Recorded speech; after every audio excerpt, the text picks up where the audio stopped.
खुलुमबाय बयनोबो फुंनि हामलायनाय होबाय।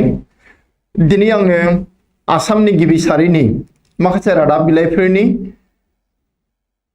जि हेडलाइन्स बेफोरखौ फरायनो थाखाय बड'लेण्ड इंखं टिभिनि बे स्टुडिअ'आव दङ।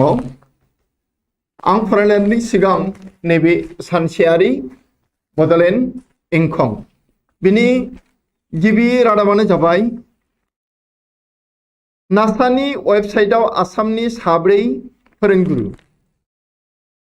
नासानि वेबसाइटआव आसामनि साब्रै फोरोंगुरु हाथरखि फाग्ला नायदिंगिरि संगिरि।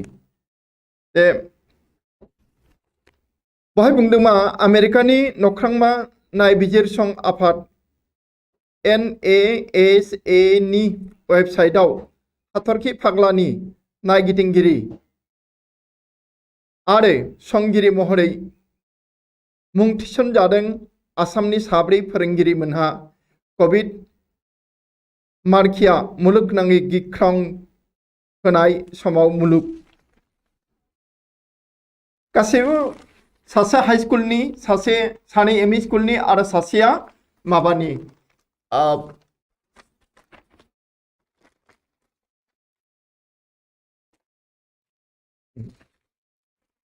बेहाय होनदों मा हाथरखि राजाफोरबादि जोंसारदों आसामनि नैबे साब्रै फिसाफोरा फारियै कंकन किशोर दत्त, राजीव रंजन धर, देबस्मिता पाल आरो कुलदीप सेनसवा मोनहा। किशोर दत्तआ जरहाट जिल्लानि बामुनपुखुरी गोजौ फरायसालिनि फोरोंगिरि, राजीव रंजन धरा रबीन्द्र विद्यापीठ गेजेर फरायसालिनि फोरोंगिरि, देबस्मिता पाला रंगाचरण धनदा विद्याश्रम गेजेर फरायसालिनि फोरोंगिरि आरो कुलदीप रणसेवाया गुवाहाटी सर्वशिक्षा मिशननि बिबानगिरि। बिथांमोना नाम खालामदों। नासाया बिथांमोनखौ बे नायदिंनाय हाबाफारियाव थिसनदोंमोन आरो बिथांमोना जाफुंसारनो हादों। बिनि उनाव रादाबा जाबाय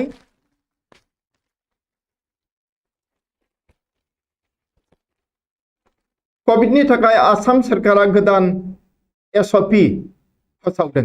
गोदान SOP दाखालि फोसावबाय आरो बिनि उनाव फैदों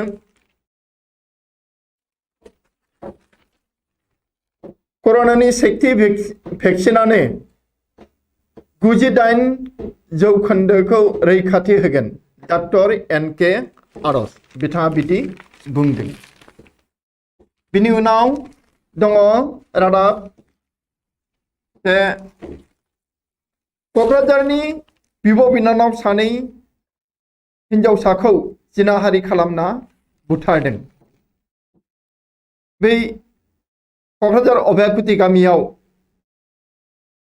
बिब' बिनानाव सोमोन्दोनि सानै उन्दै बैसोनि हिनजावसानि जिउ गोमानाय जाथायनि रहस्यआ सोराङाव फैबाय। अभयाकुतिनि सानै हिनजावसाखौ दुथांफोरा जिनाहारि खालामनानै बुथारदों आरो बेनि उनाव बे बुथारनाय जाथायखौ जिउ फोजोबना लानायनि महर होनो थाखाय बिसोरो दंफां सायाव दौलें आलायनानै दोनदोंमोन। बेनो बिनि उनाव रादाब दङ मुस्लिम भटारनि अनजिमाया बांनाया सोमोनांथाव। मुस्लिम सुबुं बेरफ्रुनाय बे गोबाङै बांदों। गुबुन हारि धोरोमनिख्रुइबो बिसिनिया बांसिनदों। बेनि उनाव दङ BCCI नि थांखिखौ रहित शर्माया बरायदों। सावथुन मुलुगनिफ्राय नैबे रादाब सावथुननि गाहाय एक्टर राजकुमार रावआ जोबोरैनो थुलुंगाखांनानै दं आरो मोनसे जाबाय सरक 2 सावथुनखौ सन्जयआ आबुङै नोजोर लाखिनानै बानायनाय जागोन होननानैबो पूजा भाटआ फोरमायदों। बेखिनियानो बिनिफ्राय दायो जोङो अपडेटेड रादाब बिलाइखौ लानि बेहाय दङ सोरां हन बिक्रित आरक्षी बिखया स्रोदै एबा सिखावै सना फाननाय आइन बेरेखा खामानियाव पुलिस बिफाननि बिबानगिरिबो दङ पुलिस अफिसार दङ आरो बेखौ हमनो हादों अवैध हरबरा गारिफोरा जब्द करे बिक्री बै दायनिगिरिफोरनिफ्राय बे पुलिस अफिसारा सनाखौ जब्द खालामो नाथाय स्रोदै मालायनो फानखुमा हरो जुवेलारिफोरनो सना व्यवसायीफोरनो फानखुमा हरो हित एसआई सह 4 जनक आरक्षीर जिम्मालै नगद लाख टका अलंकार जब्द जुवेलारिर गराकीको ग्रेप्तार जुवेलारि सना रुफा फानग्रा दखाननि बिगोमाखौबो हमनाय जादों बिनि उनाव फैदों मेट्रिक उच्चतर माध्यमिक चूड़ान्त परीक्षा अनुमति नाय स्वास्थ्य विभागर सावस्रि बिफाना दानो मेट्रिक आनजाद आरो हायर सेकेन्डारि आनजादखौ खुंनायाव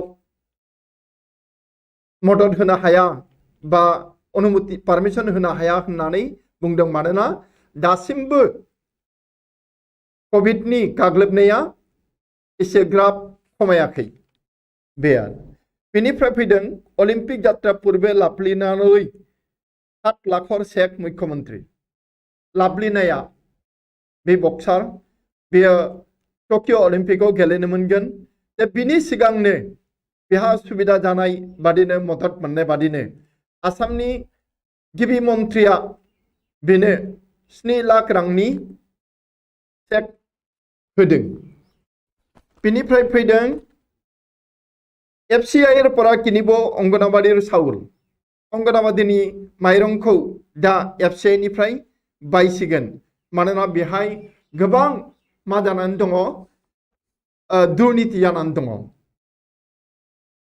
समाज कल्याण ठिकादारी व्यवस्था बंधर सिद्धांत कैबिनेट बैठक बछरी 200 कोटी टका राही होवार सम्भावना प्रकाश मानोना बै ठिकादारफोरा जोबोद खम दामाव माइरंखौ बायनानै बारा दामाव अंगनाबादी डिपार्टमेंट बा आईसीडीएस ने फानो बेनिखायनो बेखौ बन्द खालामनाय जासिगोन होननानै बुंदों बिनि उनाव मोनसेया जाबाय नागालेण्डर भाबुकित बन्ध धनशिरीर ओएनजीसीर तिनि तैलखादर खनन दा नागालेण्डआव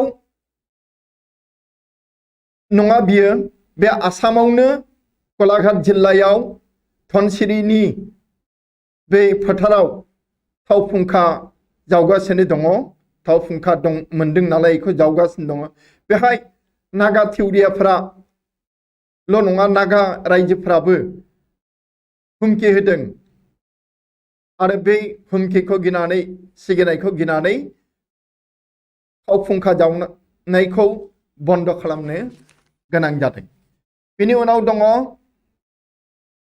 भारतर कोविडर 2टा ढौत आक्रांत 12% बयस 1 পৰা 20 বছर जोंनो दाबो 18 बोसोरनि सिम जेबो कोविड वैक्सीन होनो होआखै नाथाय बेहाय मोनदोंमा संदाननायाव मोनदोंमा जे जेसेबां कोविडजों गाग्लोब जादों बिनि 12%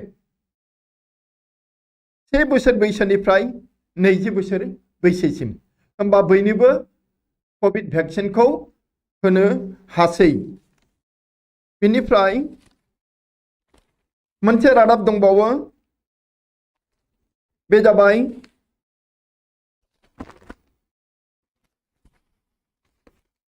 चंद्रर 61 कोटी एकड़ भूमि वैधभावे बिक्रीरे विपुल सम्पत्तिर मालिक बे आमेरिकानो सासे फालांगिनि खोथा बियो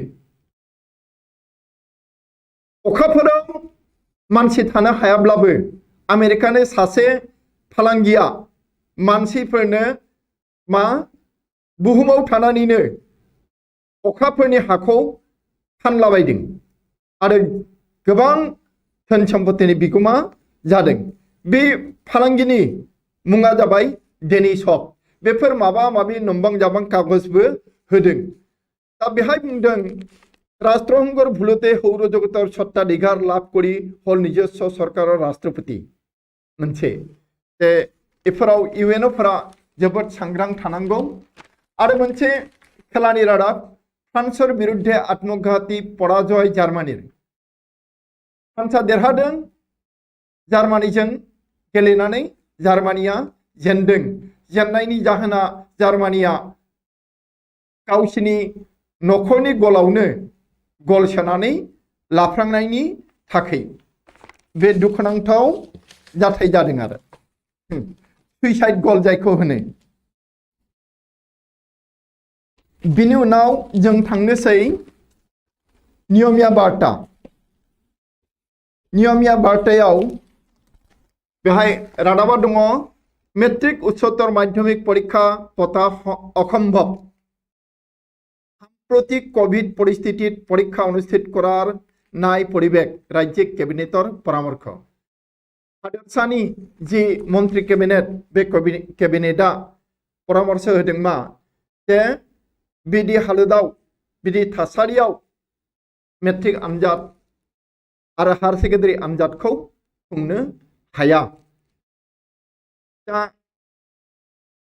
अब्लाबो फैगौ 18 जुनाव बे मेट्रिक आनजाद आरो हायार सेकेन्डारि आनजाद खुंनो हानाय हायैनि खोथाखौ लानानै माब्ला खुंनो हागोन बेफोरखौ लानानै सावरायनो थाखाय जिरायगोन। बायदिसिना हादोरसानि जोंनि हादोरसानि बायदि बायदि जि फरायसा आफाद आरो साहित्य सभाफोर बेफोरखौ लानानै सावरायगोन। बिनि उनाव रादाब दङ 300 बिघा मूल्यबान भूमिर बिखाल सौहदत मरिहालिर निष्ठुरता बबाव प्रागपश्चिमी। प्रागपश्चिमी सिपाझाराव दङ मोनसे सिनि मिल जायखौ प्रागपश्चिमी होननानै बुङो। बेयो थांनाय बोसोरसेयानो बन्द जाबाय फुरायै। बेयो जोंनि थिंजायनि नर्थ इस्टनि बयनिख्रुइबो देरसिन पलिस्टार इन्डास्ट्रिमोन। बছর বছর ধৰি অচল হৈ আছে আটাইকেইটা ইউনিট। প্ৰৱেশদ্বাৰৰ নিৰাপত্তাৰক্ষী বাহিনীৰ নাই কোনো কৰ্মচাৰী। दा ইণ্ডাষ্ট্ৰিनि गेटआवबो मेन गेटआवबो सुबिदारबो थाबावला पहरादार थालिया। बिनि उनाव रादाब दङ देशत पजिटिभिटिर हार 3.22% निम्नगामी। कोविडनि जि गाग्लोबनाय बे गाग्लोबनायनि जि रेट बे रेटआ खमायदों। दा फैदों 3.22%। बे मोजां रादाब। बे नियमिया बार्तानिफ्राय रादाब मोनसे दंबावो मोनसे गिदिर रादाब। बे जाबाय भुटानार ढल भेटिबोलै जालिमुखत जुद्धं देहि कृषक। आबादारि रायजो राजाफ्रा जोबोद दुखु दाहा मोनबाय दैबानानिफ्राय आरो बे दैया फैदों भुटान हादोरनिफ्राय। दा सरकारखौ नेया हलासिनो उदालगुरिनि रायजो राजाफ्रा बै जायगायाव अन्थाइनि बान्दो थेनानै बे भुटाननिफ्राय फैनाय दैखौ होबथानो आखायाव लादों। बेहाय 32 राजहुआ दं बान समितिर प्रशंसनीय पदक्षेप।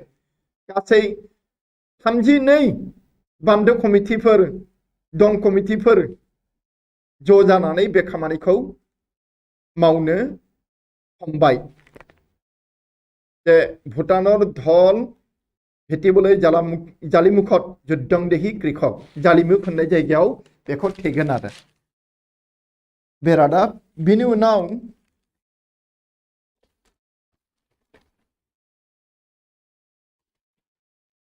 जोङो गुबुन गांसेयाव फैदिनि।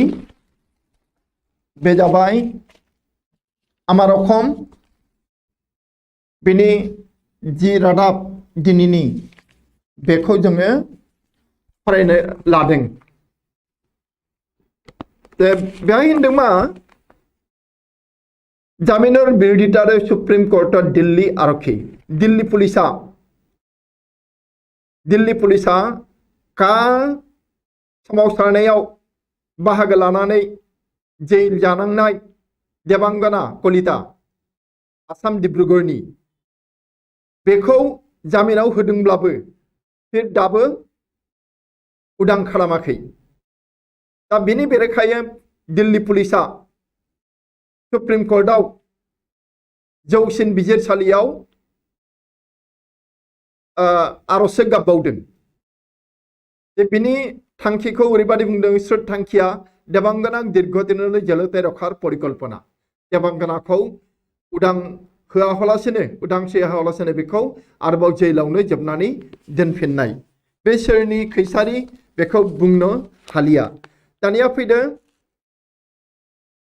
एबार कभिशिल्डक लय तुमुल बितर्क कभिशिल्ड होननाय जि भेक्सिन कर'नानि बेखौ लानानै बिराद दावराव दावसि हांगामा। बिज्ञानीर परामर्श अबिहने दुटा डजर व्यवधान बृद्धि।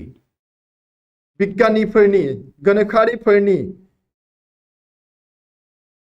जि साजेसन परामर्श बे गैयालासिनो जोंनि सरकारनि बे बिबानगिरिफोरा भेक्सिन मोननैनि भेक्सिन होनाय जि मोननै दज होयो बिनि जानथायखौ बाराद्राय खालामदों। दा दानथामसो जाहैयो, दानथामनि इसे खम आरो नाथाय साइन्टिस्टफोरा बेखौ बुङाखैमोन। बे आरो बिनि उनाव फैदो जोंनि आखायाव दङ बे माबानिफ्राय रादाबा आमार असमनिफ्राय शर्त अबिहने ऋण रेहाय निदिले आत्महत्यार भाबुकी। এই माइक्र' फाइनेन्सनि दाहारखौ जुदि शर्त जाबसिना हलासिनो रादाय जाबसिना हलासिनो जुदि रेहाय होआब्ला गोबाङा जिउ फोजोबनानै लानायनि हुमखि होदों। बेनि उनाव दङ मोनसे मरिगाव उत्कर्ष लय ग्रेप्तार ककाघरार बिखया माने ट्रेजारिनि अफिसार जयराम दास होननाया माबा पेन्सननि खामानिनि बेलायाव सासे रिटायार्ड मास्टारनिफ्राय आजिरा मोननाय मास्टारनिफ्राय घुस लादोंमोन आरो इहायनो घुस लानाय समावनो बेखौ हमनो हादों आरो बे मरिगाव ट्रेजारिनि जाथाय। जोङो आरो उननि रादाब बिलाइयाव थांनोसै। बे रादाब बिलाइया जाबाय असमिया प्रतिदिन। नै बियो असमिया प्रतिदिन। बाहाय दङ गणतान्त्रिक कामिक निहेक करार लक्ष्यरे सामरिक जुन्टार अकथ्य निर्यातन सहस्राधिকক हत्या। अबिनि रादाब बियो म्यानमारनि रादाब ब्रह्मदेशनि पलाय আহিल मुख्यमंत्री 26 सांसद चीफ मिनिस्टाराबो गिबि मन्थ्रियाबो खारखोमाबोनांदों आरो बेजों लोगोसे 24 एमपिफोराबो खारखोमाबोदों। म्यानमारनि जि उदखारि सान्थ्रिनि सरकार जुन्टा सरकार बिनिफ्राय रैखा मोननो थाखाय दा मिजोराम भारतनि मिजोरामाव खारखोमानानै दंफैयो। मिजोरामाव खमाल म्यानमाराव 10,000 गया। बेसेबां गामिनि मानसिफोरा गासै म्यानमारनि गामिनि मानसिफोरा 10,000 हाबफैदों माबायाव मिजोरामाव। दा बै गिबि मन्थ्रिनि मुङा जाबाय लुई। जोबोद अत्याचार जागासिनो दङ। बेसेबांबा हाजार मानसि बुथारबाय जुन्टा सरकारा।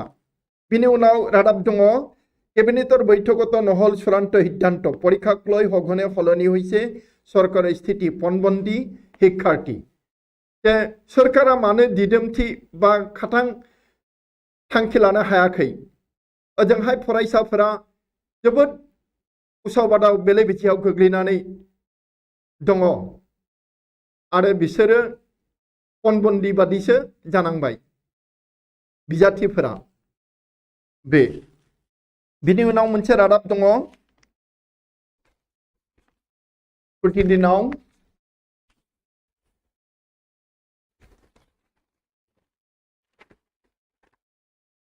ঢেকিয়াজুলি क'क्राझारर बलात्कार कांडर प्रतिबाद ছয় রাভা সংগঠনে কপালে বকর আকাশ বতা मोनद' राभा आफादा संगठना बक'आव जोबोद गोख्रों होसिख्रावदों प्रटेस्ट खालामदों। बे क'क्राझारनि अभयाकुथियाव जा बिब' बिनानाव सानैखौ जिनाहारि खालामनानै बुथारनाय आरो ढेकियाजुलियाव सासेखौ बुथारनायनि बेरेखायै बे रादाब। बेनि उनाव जोंनि आखायाव दङ मोनसे रादाब जलवायु परिवर्तনৰ फলত उत्पादনৰ ক্ষেত্ৰত লোকচানৰ সন্মুখীন কৃষক बारहावा बा जि क्लाइमेट बे सोलायनायनि जाहोनाव जोंनि आबादारिफोरा आबाद मावदिहुनथायाव खहा जानांदों। बोथोरनि थाखायनो क्षतिग्रस्त अखमर मरापाट उत्पादनकारी आरो माइल' नङा बिनि अनगायैबो माइफोरनि अनगायैबो खहा जादों फाथो आबादावबो बे खोथाखौ बुंदों। प्रतिदिननिफ्राय बेखिनियानो। दानिया फैदो गुबुन गांसेयाव इंराजि रादाब बिलाइ बे जाबाय द सेन्टिनेल। बेहाय ओरै बुंदों drone survey mandatory for all national highway projects page 9 से नैबेसो कैबिनेट डाजन्ट फेवर एसएसएलसी एचएस एग्जामिनेशन होननानै बुंदों।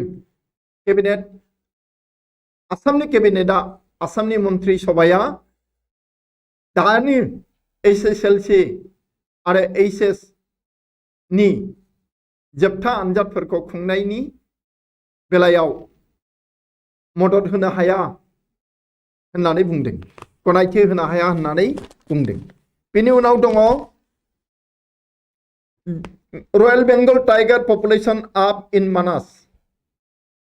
रयेल बेंगल टाइगर जायखौ बयबो मिथिगौ बिनि जि सानखो बे सानखोआ मानास नेशनेल पार्कआव जोबोर खममोन 50ल'मोन दा बियो 49 जाबाय जोबोर बांदों आरो खोब मोजां। बे मानास नेशनेल पार्क जे बिनि सोनाब बाहागो पानबारि रेन्जनि आन्दाराव बेहायबो गोबां बांदोंखौ मिथिनो हादों।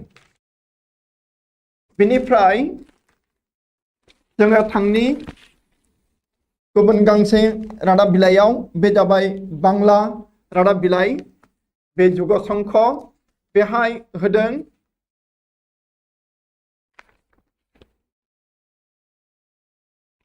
आज लखीमपुर सीमान्ते डबल लेन सड़केर उद्বোधने आसेन राजनाथ। भारत सरकारनि जे राजनाथ बिथां मंत्री नखर मंत्री बिथाङा फैदों माबायाव आसामाव मोनसे डाबल लेन सड़कनि लामानि फाउंडेशन स्टोन गायसननो थाखाय बेनि उनाव दङ कोयला खनिते उद्धार एक श्रमिकेर मृतदेह। दाखालिनिफ्रायनो बे जाथाया जादों। बे जाबाय मेघालयनि खैला खनियाव मोनसे दै हाबनायनि थाखाय बे जाथाय जादों। दा दिहुनख'नो हायाखै, रैखा खालामनो हायाखै। मैया सासे लेबारनि गोथै सह बोखांनो हादों। बेनिफ्राय खेलानि मोनसे रादाब दं बेहाय आज पेरुर बिरुद्धे जयर धारा बजाय रखते मरिया ब्राजिल।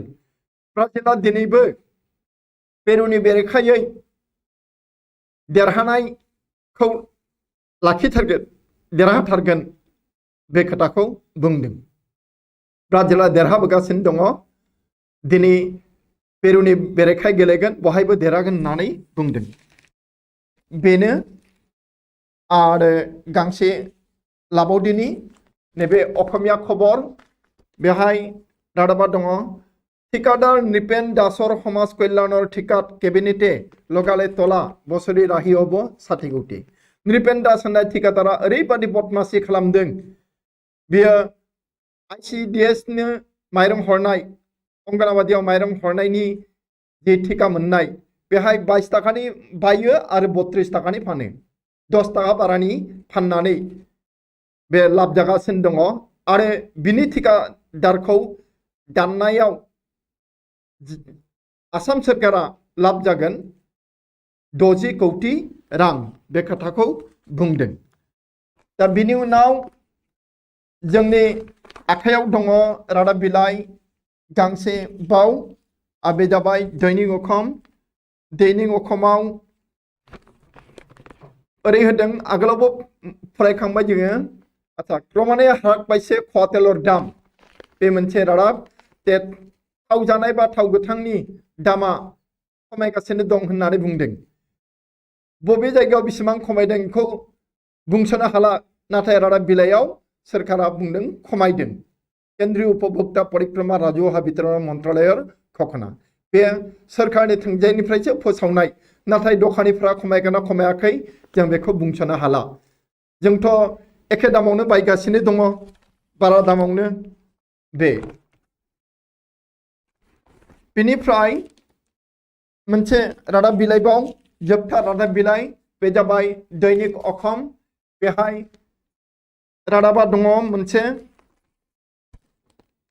মন্ত্রী রণজ পেগুয়ে সমস্যার সমাধান করার প্রতিশ্রুতি দিছিল। প্ৰাদেশিকৃত শিক্ষক কর্মচারীর দরমহাক লৈ অনিশ্চয়তা অব্যাহত। देग्लाय जे स्कुल माखासेखौ प्रभिन्सियेलाइज खालामदों LP school ME school high school इसोरनो मास्टारफोरनो दाबो बेथन होनाय जायाखै। दा बे बेथनखौ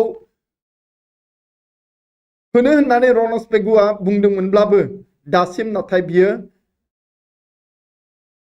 जोबोद गुलाय गुजायाव दङ। मास्टारफोरा सिन्था खालामनानै दङ बेथनखौ मोनमारगोन ना मोनमारा बे अबस्था जानानै दङ। इनिफ्राय जोबथा खेलानि रादाब बे दा फिनलेण्डर बिरुद्धे रुसियार जयलाभ।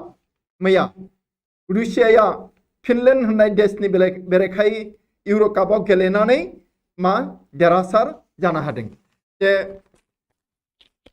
मोनसे आरो रादाब क्रिकेट स्टेडियामर बाबे बरखापारात आरो 9 बिघा माटी आबंटन AC एक्ट आसाम सोरखारा एसियानो बरखापारा स्टेडियामाव आरो हाखौ बारायनानै होबावनो थाखाय माने हाखौ बारायबावनो थाखाय सीमाखौ बारायबावनो थाखाय 9 बिघा हा होबावबाय। बे दिनैनि जि गाहाय गाहाय रादाब बिलाइफोरनिफ्राय फरायनाय बे एसेखिनियानोसै। दा आङो नोंथांमोननिफ्राय बिदाय लाबाय। गोजोन्थों।